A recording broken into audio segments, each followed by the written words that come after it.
People who have never stood a post think the hardest part is the cold, or the heat, or the hours. It isn't. The hardest part is that nothing is happening, and you must keep doing nothing about it with your whole body all day, while the world walks past and decides what you are. I stood the south gate of Kingsguard Palace for 11 years, and in all that time the thing I did best was nothing. I want you to understand that before I tell you the rest, because if you don't understand it, you'll think the day I'm going to describe was about a young man and his camera, and it wasn't. It was about stillness. It always was.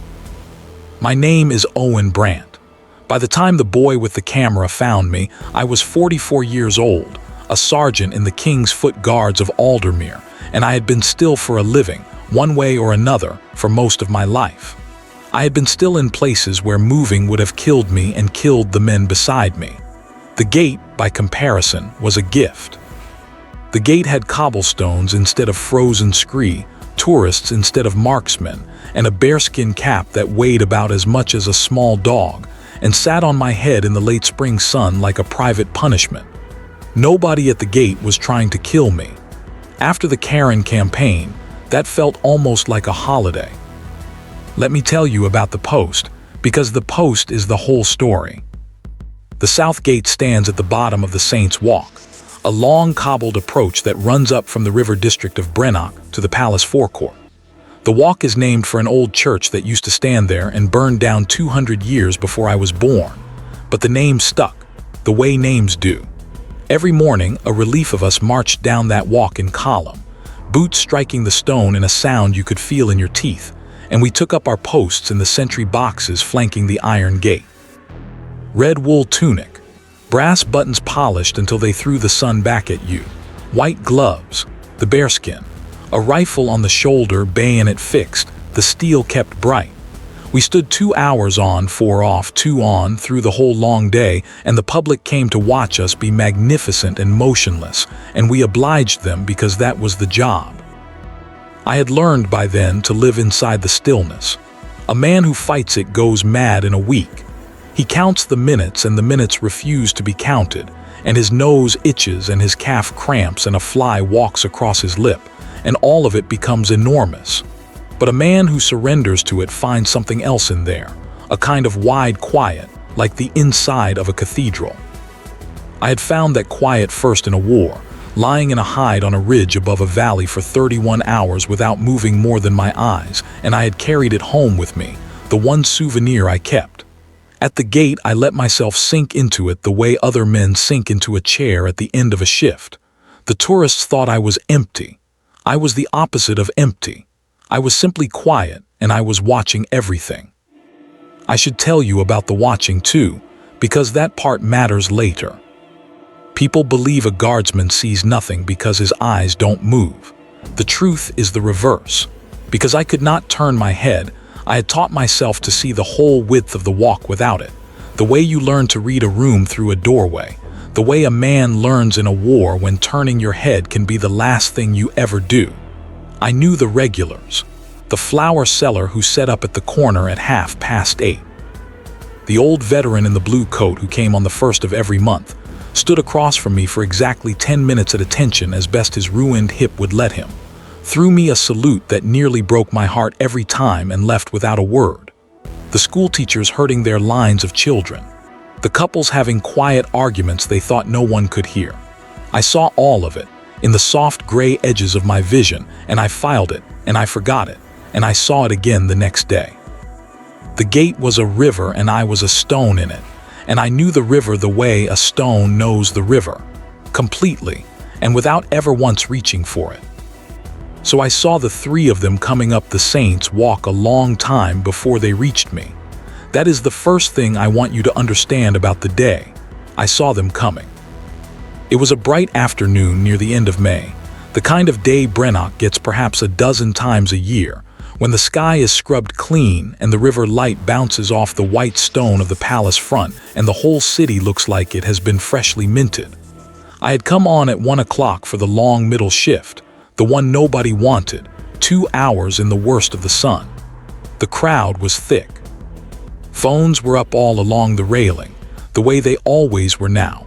a hedge of little glass rectangles held in the air, each one with a tiny red sun burning in its lens where my reflection sat. The three of them came up through that crowd not like people who had arrived somewhere, but like people who had arrived at work. That was the tell. Tourists drift. These three moved with a purpose, fanning out as they came, and the tall one in the center was already talking to a camera held by the heavyset one beside him, talking and gesturing back at me with his thumb, the way you'd point at a parked car you were about to describe. The third one, a slighter young man, hung back with a second camera and a long pole, sweeping it slowly across the crowd, gathering faces, gathering the scene. I want to be fair to them because I've had years to be unfair and it doesn't help. They were young. The tall one in the center was perhaps 26, lean and handsome in an expensive, careless way, with a good jaw and the kind of bright, hungry eyes that look straight through whatever they're aimed at to the larger audience standing behind it. He wore a thin chain and a watch that cost more than I made in a season, and he wore his confidence the way I wore the bearskin, as a thing settled on his head that he never had to think about. His name, I would learn, was Reed Calloway, and a great many people watched him perform on the internet every single day. He was, in the small, bright world of those little glass rectangles, a kind of prince. He didn't know that I had stood my post for Kings. They set up about 10 feet in front of me, just outside the low rail, and Calloway turned to the heavyset one's camera and began, in a voice pitched to carry, to explain to several million people what he was about to do. I couldn't hear all of it. Some of it I pieced together later from the footage when the footage had stopped being theirs and started being the thing everybody was talking about. But I heard the shape of it, the way you hear weather coming. He was telling them about the famous guards who never move. The statues, he called us. The toy soldiers. He said that today he was going to do what nobody had done. He was going to make one of us break. He was going to make the toy soldier laugh, or flinch, or speak, or run. And whatever it took, they were going to be there when it happened. And it was going to be the biggest thing they'd ever filmed. The crowd around them, hearing this, did the thing crowds do. Some of them edged away, embarrassed, the way decent people edge away from a thing they sense is about to be cruel. But more of them edged closer and lifted their phones a little higher, because cruelty with a smile on it has always drawn a crowd, and the smile was very good. Reed Calloway had an excellent smile. It was the most valuable thing he owned. Behind my unmoving face, I'll tell you exactly what I thought because I remember it clearly. I thought, oh, one of these. And I settled deeper into the quiet, the way you brace a knee before a long downhill, and I waited to do nothing for as long as it took. He started small. They always start small, the ones who are nervous, and under the smile he was nervous, I could see it in the way his hands wouldn't stop moving. He stepped over the rail, which he was not supposed to do. The rail is there for a reason, and he came up to within an arm's length of me and planted himself there and looked up into my face. I am a tall man and he was not, and there was a half a head between us, and I watched him notice it and decide not to mind it. "Hello, soldier," he said, loud for the cameras. "Big day for you today, you're going to be famous." I gave him the gate. The gate is what we called the look, eyes fixed on a point about 15 feet away and slightly above the head of whoever stood in front of you, a 1,000-yard stare brought into 15 feet, a gaze that goes through a man and out the other side and rests on nothing. It is not contempt. People always think it's contempt. It is simply absence. I am here and I am also not here, my eyes told him, and there is nothing you can do about either one. He didn't like that. He recovered fast, but for half a second. Before the smile came back, I saw him not like it, and I knew the afternoon was going to be a long one for him. "Strong, silent type," he said to the camera, jerking a thumb at me. Okay, we can work with that." What followed over the next stretch of that long, bright hour was a kind of performance, and I'll describe it the way I experienced it, which is to say slowly, and from a great quiet distance, like weather happening to a mountain. He did the voices first. He stood beside me and put on a deep, plummy accent and pretended to be me, narrating my thoughts, making me say pompous things about duty and the king and my magnificent hat. The crowd laughed. It was, I'll grant him, mildly funny. He had a quick mind and a good ear, and if he'd been doing it about a cardboard cutout, I might have found it funny myself. The heavy-set one, Dom, the others called him.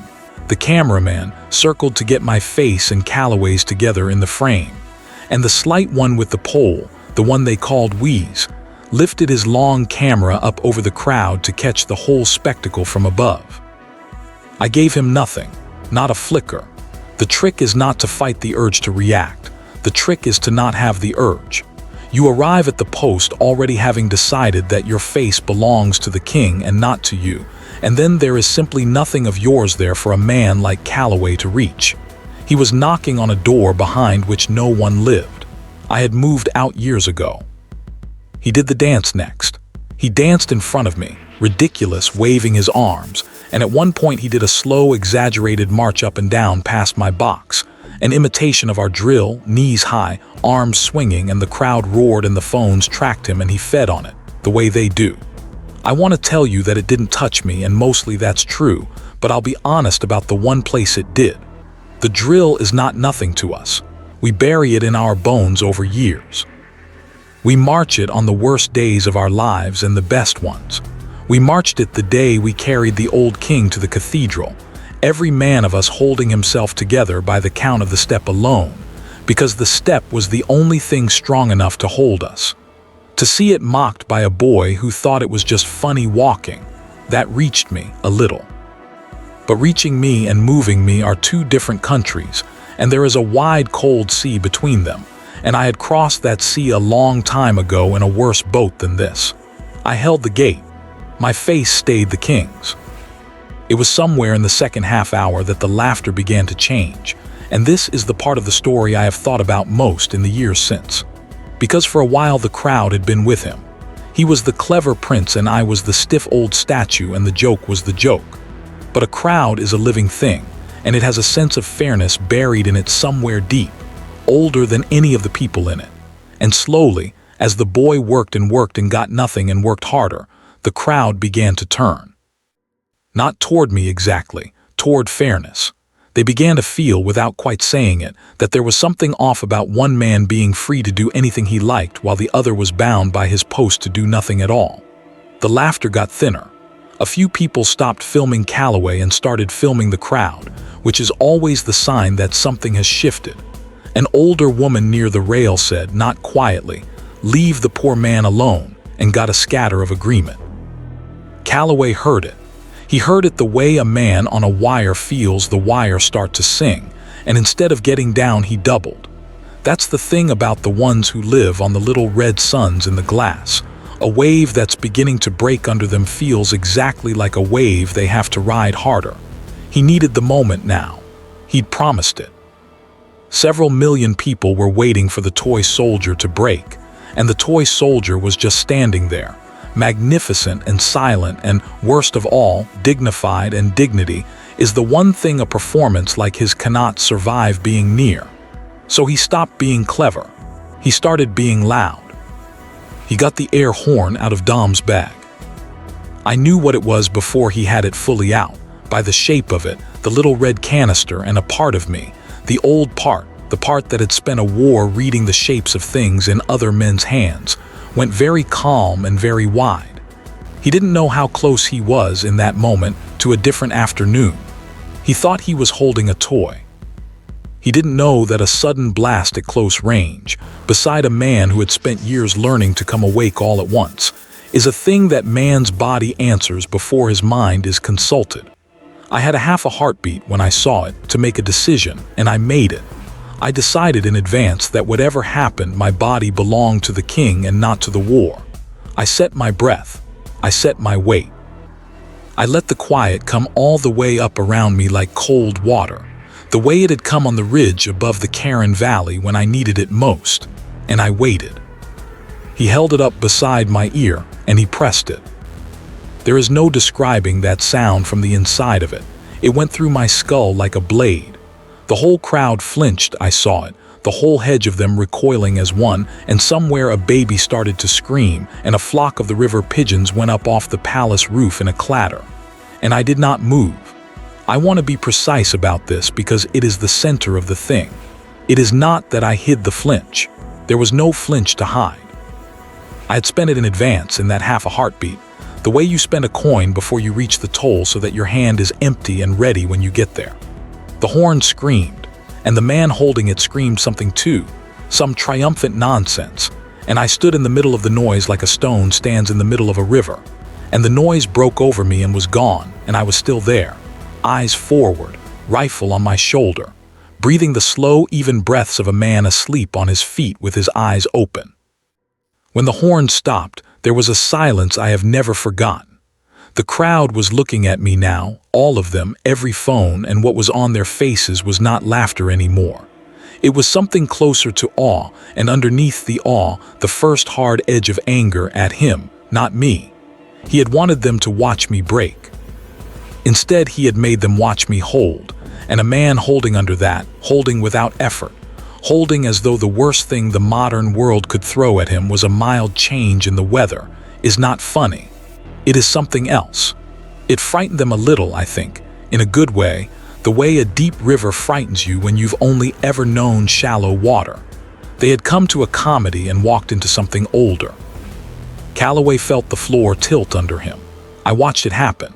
His smile was still there, but it had gone wrong at the edges, the way ice goes wrong before it gives, and the bright, hungry eyes had a thing in them now I recognized very well, because I had seen it in the eyes of men in much worse places. The particular panic of someone who has staked everything on a moment and is watching the moment refuse to arrive. He had told the world he would make the statue break. The statue had not broken. And every second I stood there breathing my slow breaths. The world was watching him fail, on his own cameras, and he could feel it. A wiser man would have laughed it off. A wiser man would have turned to the camera and said, "This guy's a legend, total respect," and made me the hero of his own video and walked away clean, and it would have been true and it would have been the best thing he ever filmed. I have wished more than once that he had been a wiser man because I bore him no ill will then or now. But he wasn't wise. He was 26 and frightened and out of ideas, and he had a crowd watching and a clock running and a smile that was starting to crack. And so he did the thing that men with no good moves left always do. He reached for me. I felt the change in him before his hand moved, that same old reading of the shape of a man, the weight shifting onto the front foot, the shoulder dropping, the small, ugly decision crossing his face. And I knew in the wide, cold quiet exactly what he was about to do and exactly what I was about to do, and that the two things were not going to be the same size, and that none of it could be helped now. What I need you to understand is what he laid his hands on. To read Calloway, the rifle on my shoulder was a prop.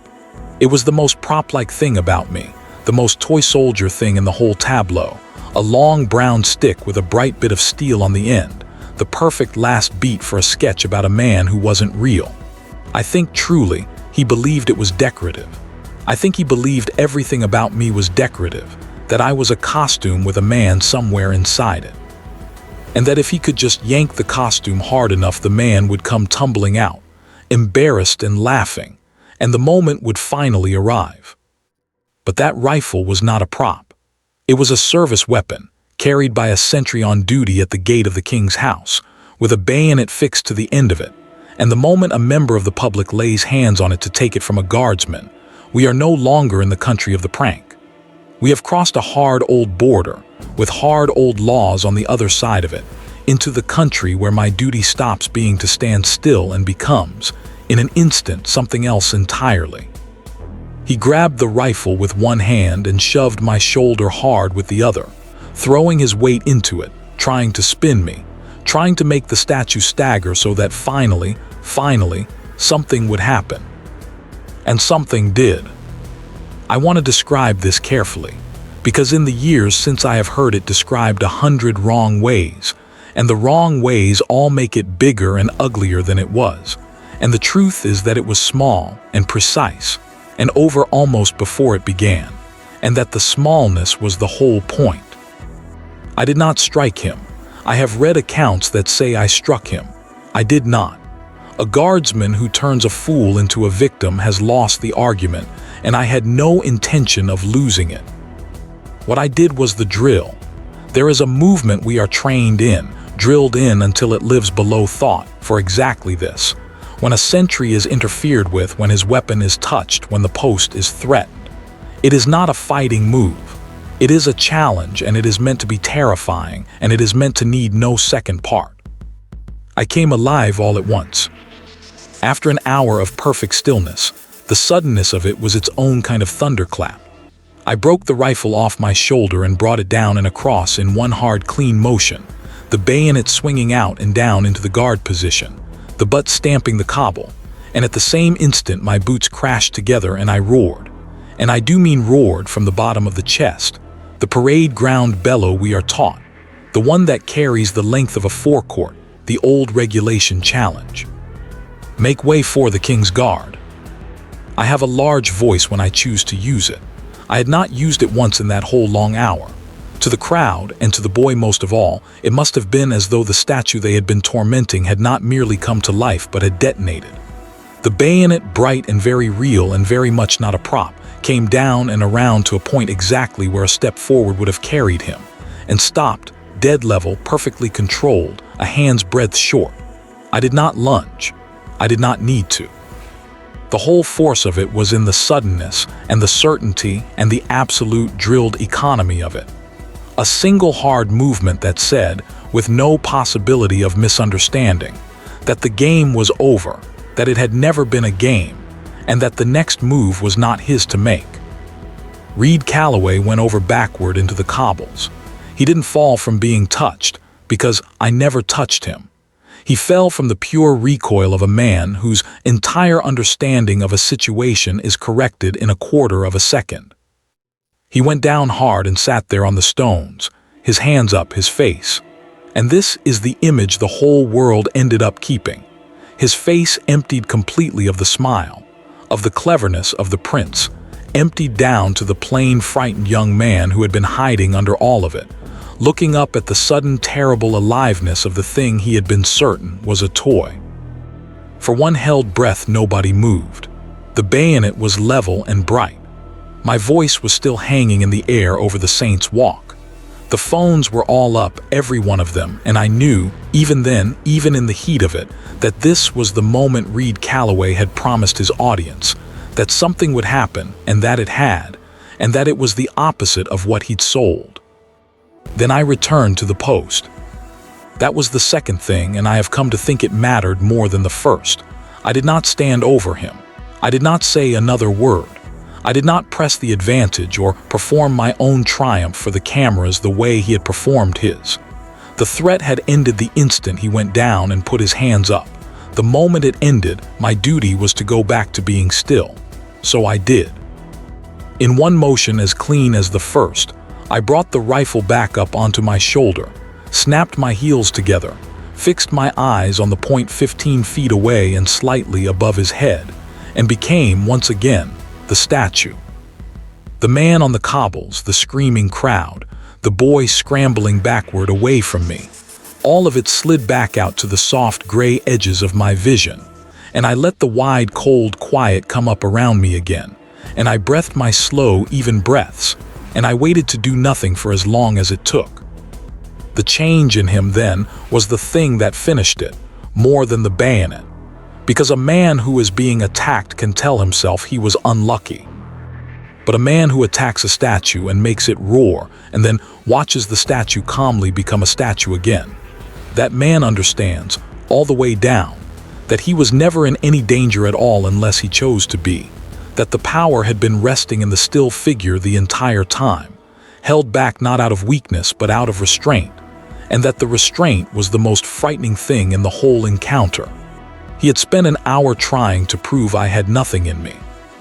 I had just shown him in 2 seconds and then put away again exactly how much was in there, and how completely I had chosen, all hour, not to use it. After that it was no longer my story. It became the gate's story and the law's and theirs. The relief came down the saints walk faster than the relief has ever come, boots hammering the cobbles, because the corporal of the guard had seen the whole thing from the box at the top of the walk and had already sent a runner. 2 of the palace police were on it by then as well. The constables who worked the public side of the gate, good steady men I knew by name, and they came over the rail and got Reed Calloway up off the stones. Not roughly, but not gently either, with the particular flat courtesy that policemen use when a thing has stopped being a misunderstanding and become a matter of charges. I heard the words assault and Section 9 and sentry on duty, and I saw Calloway's face do a new thing as the meaning of them landed, a kind of slow horror, because he was beginning to understand that the worst part of his afternoon was not the bayonet at all. The worst part was the law and the cameras and the fact that he had filmed every second of it himself. They took the 3 of them away through the crowd, and the crowd parted for them in a hard silence, and as they went I heard, behind me, a single pair of hands begin to clap, and then more, and then the whole saints' walk was applauding, not the boy, not the prank, but the gate, the post, the stillness, clapping for a man who had done, in the end, almost nothing at all, which was exactly the thing they had just watched him do for an entire hour with everything he had. I did not acknowledge it. You don't. But I'll tell you that behind the gate, behind the king's face that was not mine, the man who had moved out years ago came home for just a moment, stood in his old quiet rooms, and was not displeased. I came off the post at 3. I marched up the saints' walk in column with the relief, boots striking the stone, the bearskin sitting on my head like a small warm dog, and I said nothing about any of it, because there was nothing to say that the drill had not already said for me. Now I'll tell you the part that turned a small thing into the thing it became, because without it you'd think the story ended at the gate, and it didn't. It ended on 1,000 screens. You have to understand what Reed Calloway had built. He hadn't filmed a memory, he'd filmed content. The slight one with the pole, Wheeze, had a contract that obliged him to deliver footage, and somewhere up the chain there were schedules and sponsors and a machine that had to be fed, and so the footage went up. I don't know exactly how the decision got made. I've heard it was an assistant, I've heard it was automatic, I've heard Calloway himself signed off on it before he understood what it was. But it went up with his title still on it, the title he'd written in the morning when he was still the prince. A boast, a promise that he would make the statue break. And the whole world watched the statue not break. They watched the air horn. They watched me not flinch. They watched the boy reach for the rifle and the rifle come alive, and the bellow and the bayonet and the boy go over backward into the cobbles with his smile gone. And then, this was the part they watched the most. The part that got pulled out and played on its own 10 million times. They watched the statue calmly become a statue again, fix its eyes on nothing, and resume doing the magnificent nothing it had been doing all along. They watched a man choose, on camera in front of everyone, not to humiliate the fool who had earned it. And there is nothing the world loves, it turns out, more than restraint it can see the size of. The video he had made to end me ended him instead. Within a day the title was a joke, and not the joke he'd intended. Within 2 days the channel was something people sent each other as a cautionary tale. The sponsors did what sponsors do, which is leave like rats off a fired ship. And then the second wave came, the wave that always comes for the ones who live on the little red suns. The people who used to laugh with him began to enjoy laughing at him, with the same hunger and the same lack of mercy he'd brought to the gate. And I'll be honest with you, I did not enjoy that part. I have never enjoyed a karma that gets that big. The boy was a fool, but he was 26, and he had grabbed a rifle he thought was a stick, and the size of what fell on him was out of all proportion to a stupid afternoon. I'd have settled for the charges and let the rest go. The world is not interested in what I'd have settled for. But here is the part the world found out last, and the part that made the title finally make a kind of grim sense. The part that turned toy soldier into a phrase people stopped using. A journalist, a careful one, went digging, the way the careful ones do, into who the silent guardsman actually was. The palace doesn't give out our histories, it's not done. But records have edges, and old men in regimental clubs have memories, and the careful ones find their way.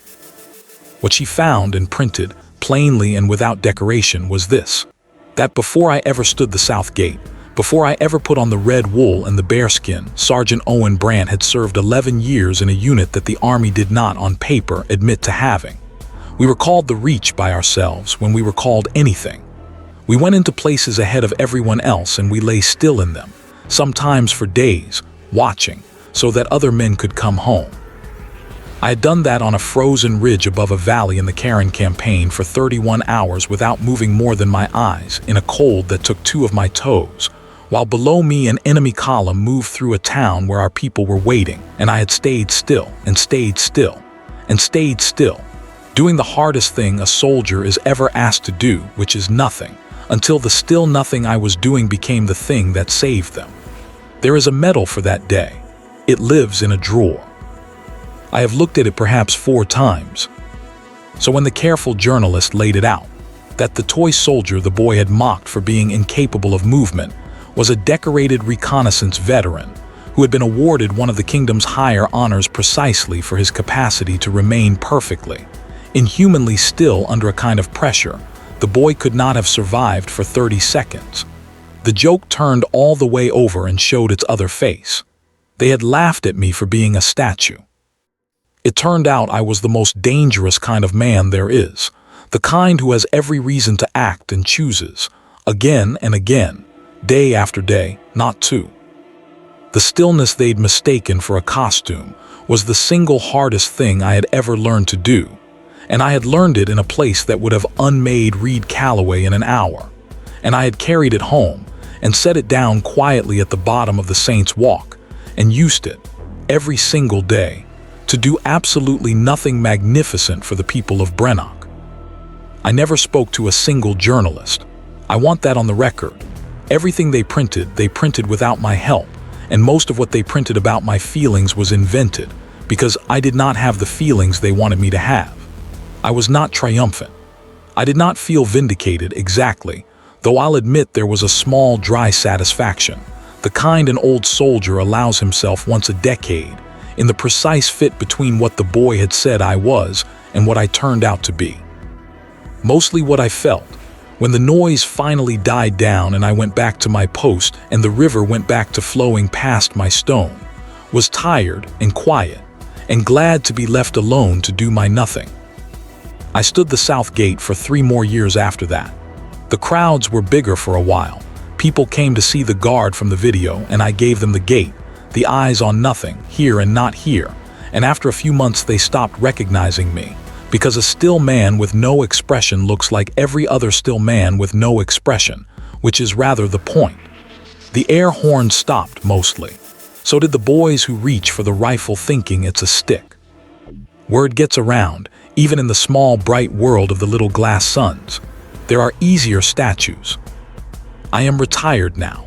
My knees are gone and my hearing on the left side never came all the way back from that horn, and I sit most afternoons in a small garden a long way from any palace, and I am, you will not be surprised to hear, very still. People who knew me only from the video sometimes ask me when they work out who I am, whether I wasn't proud of what I did that day, the roar, the bayonet, the boy in the cobbles. They want me to say yes. They want it to have been about the moment I moved. But it was never about the moment I moved. Any frightened man can move. The boy moved plenty, all hour, and where did it get him? The thing I am proud of, if I am proud of anything, is the hour before, and the 2 seconds after, the long still hour when I gave a cruel young man nothing to break, and the 2 clean seconds when I came alive only as far as duty required, and not 1 inch further, and then, while every camera in the world was begging me to be cruel back, simply went back to being a stone in a river. That is the part nobody filmed properly, because there was nothing in it to film. A man standing still, a man not doing the easy, ugly thing. The hardest thing I ever did at that gate, the hardest thing I have done anywhere, in war or out of it, was nothing at all. And I want you to remember, The next time you see a still figure and decide he must be empty, that the stillest men you will ever meet are very often the ones with the most held back, standing there breathing slow, even breaths, choosing, with everything they've got, not to. I stood the south gate for 3 more years after that. The crowds were bigger for a while. People came to see the guard from the video, and I gave them the gate, the eyes on nothing, here and not here. And after a few months they stopped recognizing me, because a still man with no expression looks like every other still man with no expression, which is rather the point. The air horns stopped mostly. So did the boys who reach for the rifle thinking it's a stick. Word gets around, even in the small bright world of the little glass suns. There are easier statues. I am retired now. My knees are gone and my hearing on the left side never came all the way back from that horn. And I sit most afternoons in a small garden a long way from any palace, and I am, you will not be surprised to hear, very still. People who knew me only from the video sometimes ask me when they work out who I am, whether I wasn't proud of what I did that day, the roar, the bayonet, the boy in the cobbles. They want me to say yes. They want it to have been about the moment I moved. But it was never about the moment I moved. Any frightened man can move. The boy moved plenty, all hour, and where did it get him? The thing I am proud of, if I am proud of anything, is the hour before, and the 2 seconds after, the long still hour when I gave a cruel young man nothing to break, and the 2 clean seconds when I came alive only as far as duty required, and not 1 inch further, and then, while every camera in the world was begging me to be cruel back, simply went back to being a stone in a river. That is the part nobody filmed properly, because there was nothing in it to film. A man standing still. A man not doing the easy, ugly thing.